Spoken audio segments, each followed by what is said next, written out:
etc. This is mind-blowing, truly. When the psalmist is looking for a metaphor for God's ideal relationship to humans, he comes up with the shepherd, the 23rd Psalm. We want no more from God than what the Good Shepherd provides to the animals. And so, the ultimate sanction for any behavior is self-interest. And it was known by husbandry people that if you hurt the animals, they didn't produce as well. And so you were sanctioned. I mean, there were psychopaths who violated that, and that's what the cruelty laws were for. I wondered for much of my life why there were only cruelty laws restricting behavior. And the answer is because husbandry necessitated good treatment anyway. You just needed to pick off the psychopaths. That makes sense? So we, what destroyed that and what actually gave rise to animal ethics was the severing of the link between the welfare of animals and their productivity. With technological sanders, we didn't have to fit square pegs into square holes anymore. We could sand them to fit into round holes, and if they were miserable, it wasn't at the expense of productivity. Does that make sense? That's why this Confinement Act thing is a big deal. You know? It's a huge deal because it's a conceptual break from what has been called the ancient contract with animals.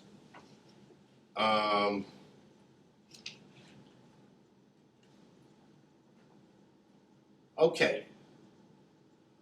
So clearly that's inimical to common sense.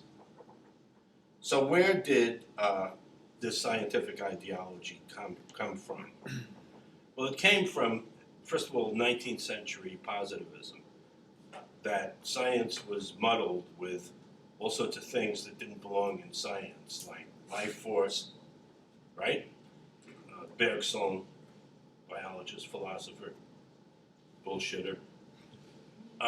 Bullshit always sounds better in French. Elan vital. You know? Frou-frou stuff sounds good in French. You know? Culinary terms, affection terms. Te, je t'aime, te amo. Not ich liebe dich. Sorry. Schmetterling. You know what a Schmetterling is? Butterfly in German. Papillon in French. I rest my case. Perhaps the greatest skeptic in modern philosophy was David Hume. Have you read Hume? His philosophical musings led him to reject mind, body, causation, unified self, mathematical physics, uniformity of nature, and causality. Yet the same David Hume warns very strongly against applying these ruminations to ordinary life. He says, one may be a philosopher, but one must be a human being, living in the world of common sense and moral experience. And certainly he was a common sense thinker about ethics, and particularly about animal consciousness. He says somewhere, the greatest and stupidest mistake, which only an idiot can commit, is to deny thought to animals. He meant Descartes. Hume begins with sense experience, deduces therefrom the paradoxicality of metaphysical speculation, and returns to common sense. Descartes, on the other hand, never felt compelled to return to ordinary experience after rejecting it. Because, according to Descartes, a false or illusory sense experience is qualitatively identical to a true one, or we can never be fooled, because it would have a label that's saying I'm false. We cannot make a solidly based distinction between illusion and reality, and therefore must totally reject the senses as a source of knowledge. My old mentor, Arthur Danto, said, that's essentially saying because we can be wrong sometimes, we should reject everything, which is as dumb as saying because we can be right sometimes, we should accept everything. Descartes has taken a practical problem of ordinary life and turned it into an insoluble metaphysical conundrum. In ordinary life, we're sometimes fooled by our senses, as when we see double or see a wet spot on the pavement, or are frightened, as W.B. Yeats's immortal line, by the vision of a coat upon a coat hanger when you come home at night tipsy. that we mistake for an intruder. But we correct these misperceptions by more systematic perceptions and reject them. To be sure, Descartes is right. This is, in some sense, circular, because we're using perceptions to correct perceptions, but it works. And we have no reason to believe that there's an intruder in our kitchen or a wet spot on the pavement, you know? Only a madman worries about what is real not being real. And I believe we perceive pain and emotion in others. We do not infer or construct it, as the positivists would have us believe. A child watching a dog writhe and listening to it yelp after an electric shock immediately understands the presence of pain in the animal. Similarly with a peer who falls on his face and starts to bleed.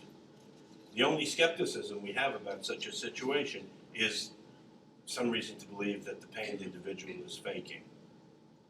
Let's say they're putting on a play or something like that. Indeed, after we watch a truly good actor simulating grief or pain, and we know that such dissembling is possible, we still believe that such behavior in normal contexts betokens pain. Skepticism under such circumstances is forced and unnatural.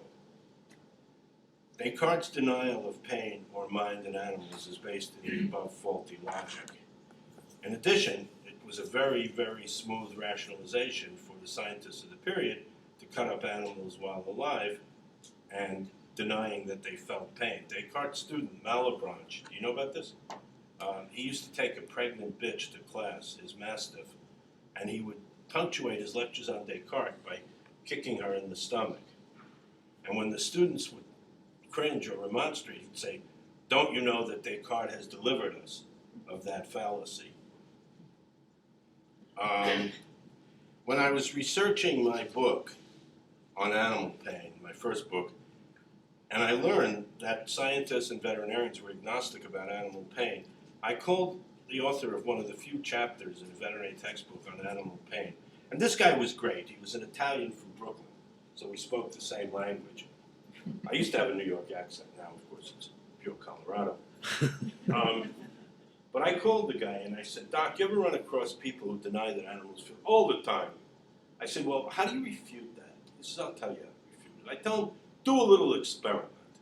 Next time you get a male Doberman in a clinic, put him up on your table, take a vice grip, and put his nuts in it. And when he rips your goddamn face off, he'll tell you he's in pain." Good point. This is an appropriate response to a reasonable query and should end the conversation. If the person continues, "But how do I know?" After that, that's no different from a child constantly saying why, and you're not obliged to answer. What about scientific ideology about denying the knowability of consciousness in general? Well, unfortunately for those who hold it, it's self-defeating. Because scientists do make ethical judgments. Every time you hurt an animal or kill an animal for the sake of an item of knowledge, you're making an implicit ethical judgment that the knowledge is worth more than the animal pain or the animal life, right? What about subjective experience? All science is based on subjective experiences of reality, which somehow, in an unspecified way, lead us to objective knowledge of an intersubjective world. That's a problem. That's a huge problem. Because whose experiences? The positivists in the 40s reached a low point in Western thought when they said, only the perceptions of accredited scientists. Sorry, you didn't finish your doctorate, buddy. No, that won't work, because half of the papers that people publish are based on the observations of their doctorate students. So, you see my point?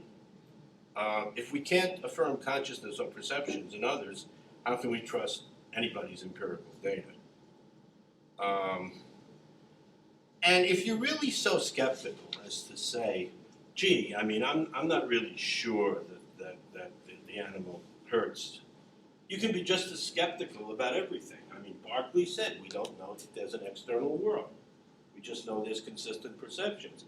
And by the principle of parsimony, it's easier to believe that objective reality is consistent perceptions rather than an underlying background of objectivity, that comes from of God and all this kind of stuff. Bertrand Russell once said, how do we know that the world wasn't created 3 seconds ago, complete with fossils, and us with all our memories? You're going to play that game, you got to play it across the board, and you can't claim science as knowledge of objective reality. Okay, finish. In the end, there are no sound reasons for rejecting knowledge of animal pain and other forms of negative and positive mattering in animals. Once that hurdle is cleared, I believe that the relevant sciences should work assiduously to clarify, understand, and work to mitigate all instances of negative mattering occasioned in animals by human use, as well as to understand and maximize positive mattering. Thank you.